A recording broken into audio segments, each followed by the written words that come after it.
On ne s'attend pas vraiment à ce qu'il soit à cet endroit. Ces gendarmes de la plaine des Cafres et ces policiers de l'environnement de l'ONF sont là pour des contrôles de vitesse. Malheureusement, trop souvent, des automobilistes peu scrupuleux prennent cette route de la plaine des Sables pour une piste d'entraînement, de compétition ou encore pour faire des dérapages sur un terrain de jeu. Il faut se dire que toutes les pistes forestières ouvertes à la circulation, la vitesse est limitée à 40 km/h. Et oui, sur le secteur de la plaine des Sables, on en a contrôlé qui roulaient à plus du double de cette vitesse.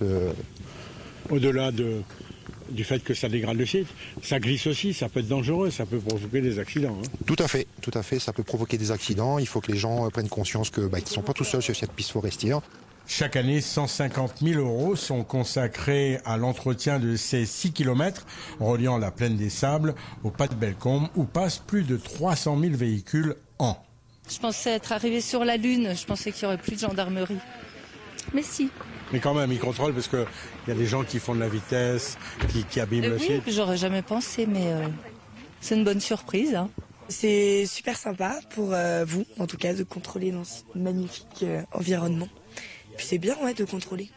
Cette coopération ONF-Gendarmerie ne s'arrête pas à ces contrôles routiers. Ensemble, ils mènent des opérations anti-braconnage, chasse illégale au tank par exemple, mais aussi contre les dépôts d'ordures et le prélèvement dans la nature de végétaux. Enfin, sachez qu'il est interdit également de prélever du scorie ou encore de la roche volcanique ici sur le site de la plaine des Sables ou sur le volcan. Donc moi je m'empresse de remettre tout ça dans la nature.